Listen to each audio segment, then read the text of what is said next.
Hello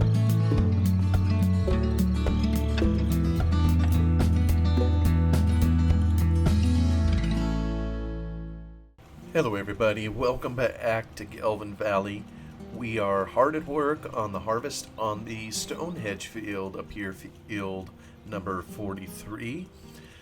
Oh, it seems like it's been forever and a day since I've been in here, but there's no time like the present to continue our harvest. I've done so many episodes here of late in Farm Sim 13 and 11 that I'm wondering if I still know how to run things in here. I'm not sure that I do. And we're getting her ready. Let me turn the corner here. We have just a little dab left in this field. I can get through just this lower piece here, and then we'll be moving on to another one. I think I'm gonna hire it and get hired and going. Loving the side still in Gelvin Valley. There's something about this map that keeps calling me back, and maybe it's the hills. I just love the hills in here, and I love this little hillside combine that harvests them just like it would try to be done in real life.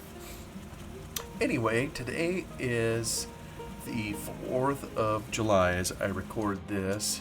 Oh yes, we should probably get this going.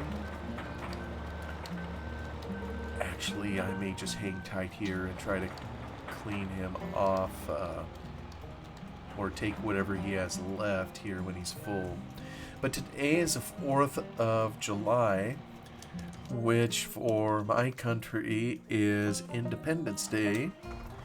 Apparently there was a scrap a couple hundred years ago with another nation, kind of an ocean away, and it's kind of interesting how history goes. Here we are, we're here today a couple hundred years later, and now I get a day off on this particular day to celebrate independence. I've been working my tail off at where I worked the past week or two, and when I say work my tail off, I know we all work hard, but I know we've had, for me, I've had some client needs to attend to that have just demanded a ton of time. I think it was Tuesday this week where I think I logged 15 hours on the day. For me, that's a pretty long day. Don't know what a long day is for you, and I know some occupations, the hours are just gonna pour on, of course. Let me see here. How's our combine doing? Oh, I think it decided to get stuck in the fence. Well, this is a fine how do you do. Let me see, can I get around this post?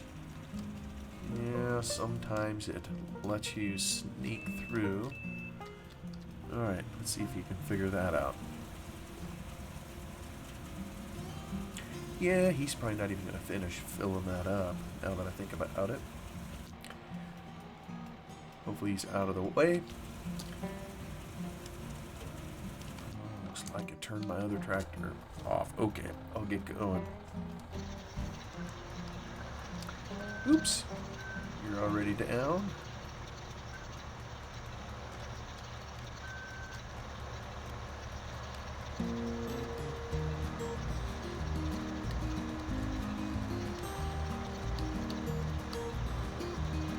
But anybody that is listening to this who is self-employed, has customers depending on him, you know, sometimes, I mean, those are the people you serve. I can't remember if I've shared this observation in here, but I remember hearing someone say that if you are self-employed, that is really when you work for others, namely your customers. But when you are an employee and you work for someone else, you're really just working for yourself, for your wage or whatever. You know, let me just cut this field off right here. I think before I've kind of headed on down around. maybe just sneak over here. Man, this map is just beautiful. You know, I've heard news now that Giants are coming out with a new version of the game. Farm Sim 22 is their latest, and now apparently Farm Sim 25 is in the middle. If that's the case, it's, I guess, kind of a 3-year development pattern that they have. 3 years since they last released. I've played 22 a little bit. I don't know, there's some things about these older versions that keeps calling me back. I'm not sure why. And part of me wonders, you know, some of the new versions that the Giants are making, I mean, do they really need to? Or, man, they've just loaded it with DLCs. There's been all sorts of great content they put into there, multiplying the crops, you know, that you can harvest. I saw someone here the other day doing carrots, peas, I think I've heard of even beets, and I wonder if all of that is going to come into the new game, or if they're going to force everybody to buy that again. I guess time will tell. Let me see here. Can I... Oops. Can't see when I do that. I don't see the other machines moving, so maybe we'll just stop this right here. Oh, yes. Combine stopped. Yeah, there's just a little dab to go here, so probably need to just finish this up manually.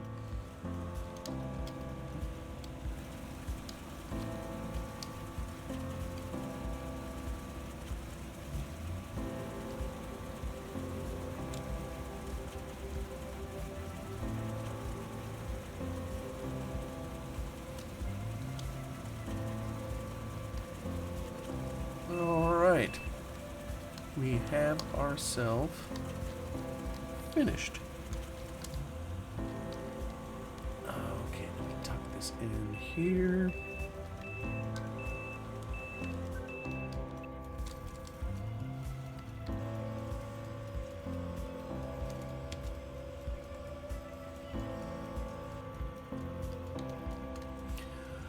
Oh, and of course I got a little too close. Let me back up and try that again. Alright, time to go to the next field. We'll see if we can slink out of the field that we're in.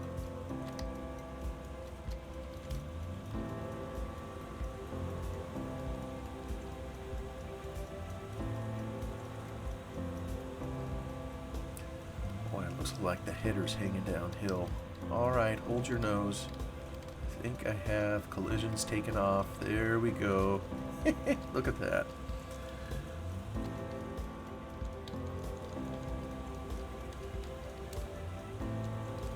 Let me turn on, there we go. Maybe I need my indicator lights. That's, whoops, I better watch out. I'll end up in the ditch.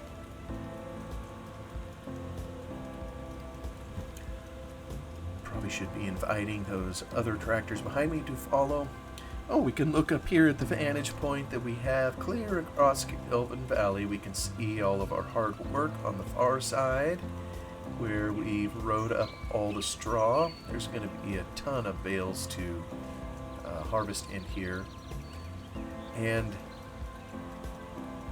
boy, those that have stuck with this series, all 100 and some episodes, whatever it's been, it has been one tough slog to try to earn a decent living in here. I've actually managed to procure some additional real estate, but sure have been land rich and cash poor, kind of as they say. So hopefully, I know at some point the tide will turn, as they say. I just need to keep chipping away at it. Whoop. Let me get off the road for this fine fella. There you go. Easy does it. And if this is truly how the roads are over in the UK or Ireland or wherever this is mapped after, oh yeah, I better let this guy come through too. This, you can see, oh, he's dragging himself kind of through the ground. You see, oh, somewhere in here. And of course, every time I hit the ad, I get some damage. Man. Oh dear. Alright, you know what? We're gonna drop the ad there. I'm gonna sneak through. I know, probably what people say that I'm gonna need to get is a header trailer. But for me, it's just one more piece of machinery that needs to be dragged around all these fields. I thought I'd modified the map so that I took the collisions off. And maybe what I really need to do is move the stone fence just a little bit so you can see that you can make it through, so I don't crinkle the tin anymore. It's kind of like this one down here. There's no other entrance to the field. I thought I had removed collisions. Yeah, there we go. See, I can walk right through the fence. Anyways, it is what it is. How much reality can you suspend? Alright, pal, I'm going to get you going right here. I will go get your compadre. And I got another little bit of a load in there to get. And I'm going to just take him over to the other field.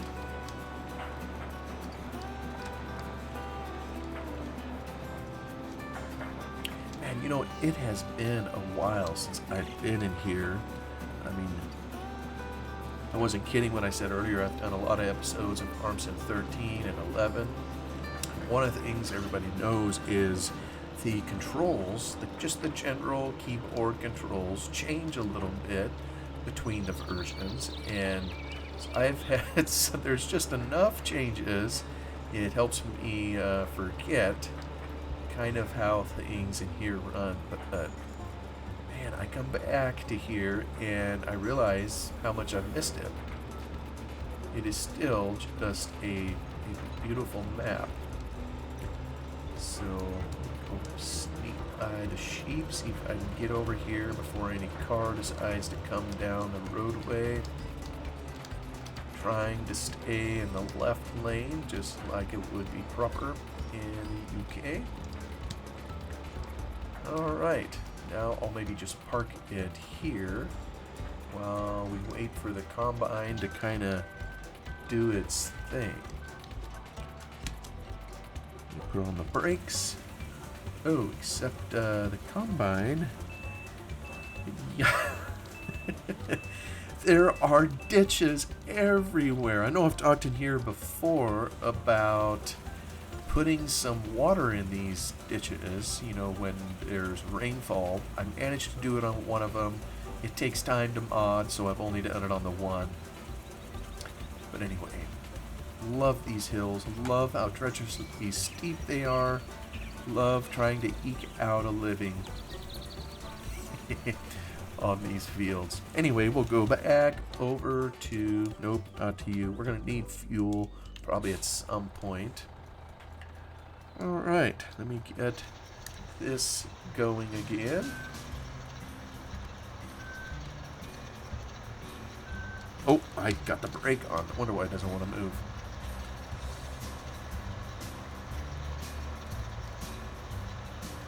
Almost have 2 rounds done, and then I figure I'll try to do a little back and forth. Down to here. Alright, let's see. What do we have? I want to do it a different direction. I'm not sure what the best direction is. Maybe I can try to do it this way. I've been using the square baler. Yeah, I'll give that a try. Still probably pretty steep. Well, that ain't too bad. I can make that work. Oops, I already locked it on. Here we go.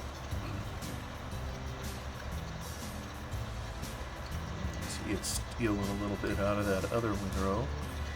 Coming in at an angle. Oh, and tangling with a fence post. Naughty, naughty.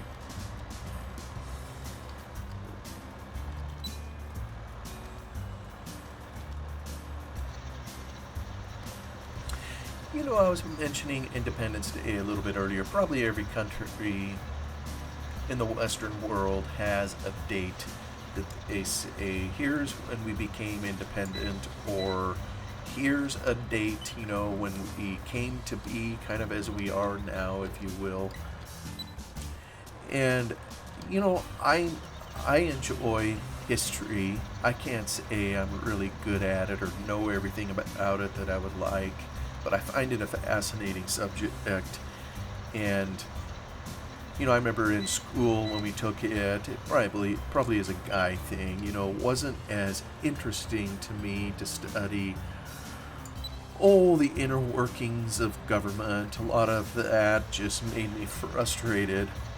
Or even the Constitution. You know, in our nation we have a Constitution, and it's interesting studying those. It's important to know what's in there, so you know how things are supposed to be, to know what your rights are. But really, you know, those things, by the way, are just a piece of paper, and they're only as good as the will of the people is, or the country as a whole, to follow that piece of paper and to maintain and protect the rights, you know, of its citizens. And I think we all know what can happen, you know, when those aren't respected, and we see examples of, you know, what tyranny looks like just through examples of history. But one of the things that fascinates me about history, you know, especially when it comes to war, you know, that's kind of what I started talking about when I was in school. It seemed like wars were just way more interesting subject matter to cover, you know, versus what's on pieces of paper, like the Constitution. Even though, you know, as I get old, I mean, nobody wants war. Nobody except a fool, really. And what's on those pieces of paper is very critically important, of course. But, you know, to a kid, I was always more interested in wars and guns and bullets, and that's probably just a lot of it a kid thing. But the thing that fascinates me about that in history is how two nations can have a scrap, and then after the scrap is over, normalcy, such that it is, can return, even relations among the two nations. And that's always kind of just puzzled me. You know, for example, if you take World War II, you know, it was Germany and Italy basically against the whole rest of the world. Oh, and Japan. Don't let me forget Japan. So there was a lot of people killed, a lot of things broken, destroyed, wrecked, ruined. And now, you know, that was kind of in the latter part of the 30s, 39, when Germany invaded Poland. Now we get to today, and I'm not going to say people have forgotten all that or treat it as if it hadn't happened. You know, of course, people remember. But one would think that, you know, two nations that have had to fight each other would be forever enemies. And I don't feel that way. And I'm guessing most people, you know, would agree. Okay, do we have... Oh, the Combine had trouble. Backing into a fence. Alright. Yeah, these outer rounds are particularly tough.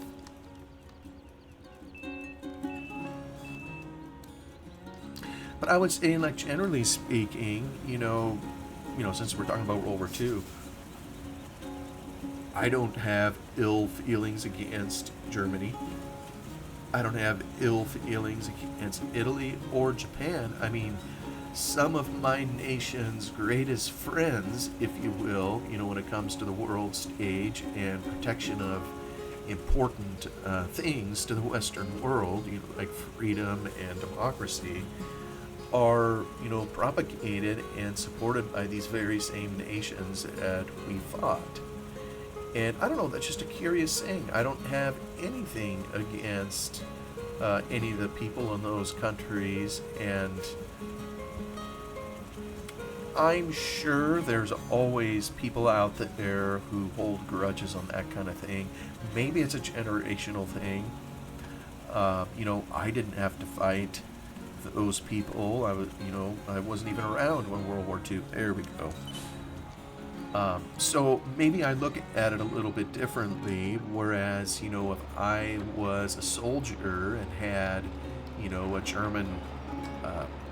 a German soldier kill a bunch of my friends, well, maybe that would forever taint my view of Germany. I don't know. All I'm saying is it just amazes me that once the fighting is over and everybody goes home, things change, and I guess that's a good thing. But I have to say, it can tend to make me then wonder, like, well, what were we all fighting about anyhow? Maybe it was just a certain bad actor, that a certain bad leader that caused a nation to do things that otherwise wouldn't. I don't know. I'm not smart enough to sort all that out. It's just a curious thing, like I said today. Let me see here. What field number am I in? 41. Let me see. I think I've gotten rid of the mods. Combi to storage. To... Oh yeah, we can take this to storage. Let me load that up. Alright. Let's see how you will handle this. First, go to the stop, the end sign. Now what are you going to do? Waiting until fill levels reach. Good gracious, man. Why don't you drive now, because you are full. Alright, you're going to hit the second one. Okay. And you're going to need to know, select manually. Current. Wait, there's my New Holland. Alright, he's doing okay. And like I say, I got rid of the mod that I think prevented him from dumping when he gets to a trigger, so... Alright. We'll send him on his way, and we'll see if he's able to come back. Ha. I know he'll come back. Whether it behaves itself when it's in the field is a whole nother story. Alright, there's our combine. Yeah, you might stop backing up right there. There you go. Oh yeah, just bend those wires back. Okay.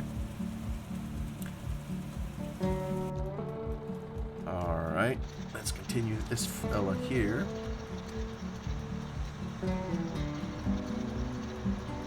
Continue on. I probably should do a strip kind of around. You know what? I'm just gonna do that now.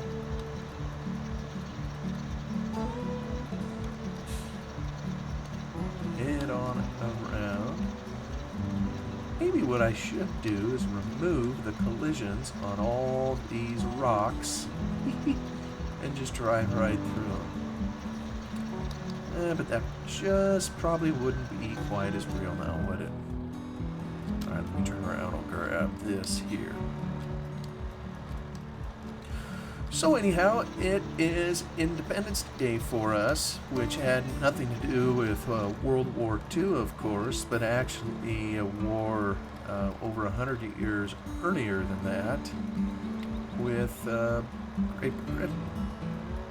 And I would say the same thing. I'm not sure, when it comes to friends of nations and all that, I'm not sure America has any greater friend than the British. And I could be wrong on that. That's probably just my perspective, maybe. But how does that happen? over 200 years ago, we were at such loggerheads, we had a fight, a scrap, and a new nation ended up coming out of that. You know, it makes me wonder if that war hadn't happened. You know, I might be speaking with a British accent right now. But yeah, you always wonder about the what ifs of, you know, maybe what could have been, or maybe it ultimately would have resulted in this anyhow. Um, just one of those things, but I definitely have an appreciation for the British, and I have many friends in the UK. I think it's an awesome country, and if I was able to visit one someday, you know, that'd definitely be on my list. If for no other reason than at least I could have a prayer of understanding the language. I really don't have any desire to go somewhere where they speak a different language. Maybe that just makes me a lazy American. I don't know. But it definitely helps if you can understand. So anywho, that's something that baffles me about history.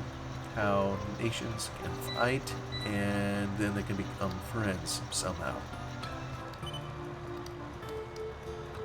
You know, I think there is the adage out there too, although this is for politics. You know, the politics make for strange bedfellows or something like that. Well, maybe it depends on the needs of a nation and, you know, kind of... Let's see, how is our stuff doing? Oh, goody, look at Courseplay coming back. How's our combine doing? Waiting patiently. By Georgian, oh, that might... Oh, no, he's going to get tangled on the fence. Sure as... Shoot. You just know that's going to happen.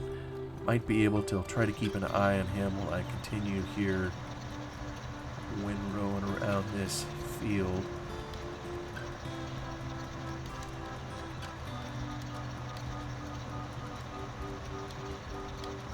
And in the end... You know, I mean, even in interpersonal relations, they always say you're better off forgiving another person, not holding a grudge. You know, you just, even for the sake of your health, you're better off trying to do those things, even if the other person is in the wrong, even if you've been treated unjustly. You know, when you remain upset, they say the only person you're really hurting is yourself.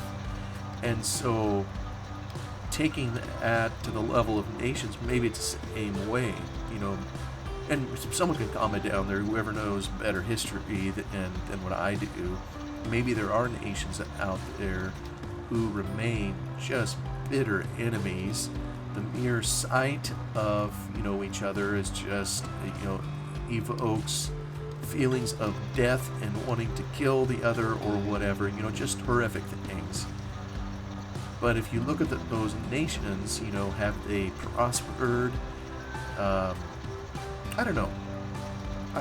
I just wonder about some of those kinds of things. Even as I sit here and enjoy the freedom, you know, that I enjoy from being a part of my particular nation. You know what? I'd better... Yeah, you're gonna tangle with the fence. Yep, you went straight for it, didn't you, bud?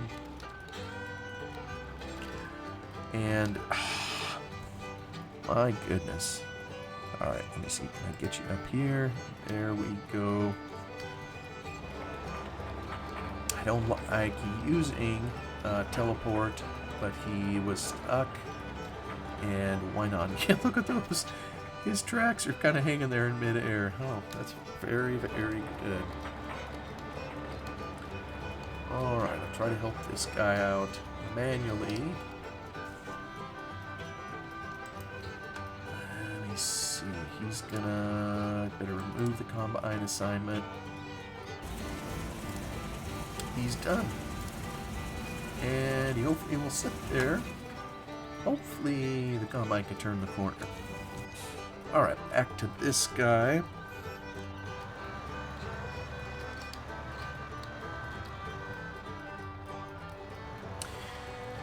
And I know in my country over here, I mean, it's common on 4th of July, there will be fireworks that go off. It's time when families get together, have a barbecue. You know, there's a lot of displays of patriotism or whatever, a lot of flags.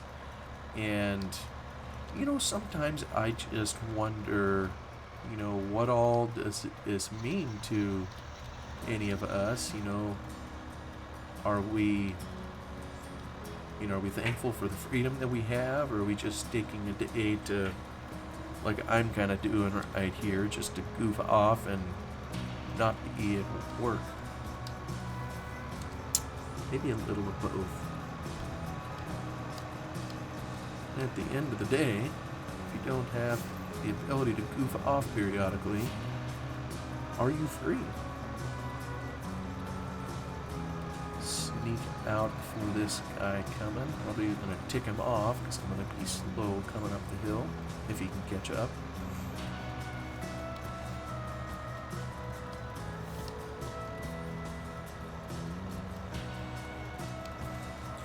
But you know, freedom is a curious thing. And there's a whole lot of conversation that could be had on something like this. You know, are we truly free? You know, I gotta pay a boatload of taxes. Most everybody has to pay something. Freedom costs something. And freedom can be scary. You know? And there's the bell. And maybe what that's saying is I should shut up and not comment anymore on it. Why just continue to display my colossal ignorance? But I'm just sharing my opinion. I know everybody's got one.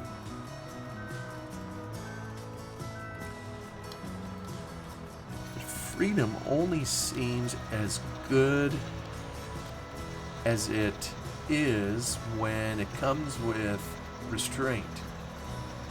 You know, and you hope the restraint doesn't have to come by virtue of law, but rather in individuals. And I know the past few years or whatever, some of the things, you know, that we've seen around the world, some of the things I've seen in the country, of what people do if their freedom is just, well, it's very, very interesting. Oh, and this guy, he's in the way. Apparently, I guess a combine driver just couldn't make it around the corner.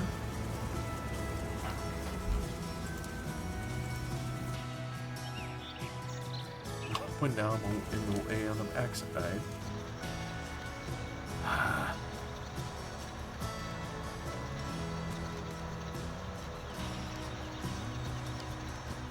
So, I'll leave it for you to comment in the comments on your perspectives on freedom. And for now, I'll let everybody go. I'm still enjoying harvest and watching my tractor put itself in the ditch. Jiminy. See y'all later. Thank you for watching, and you take care till the next time.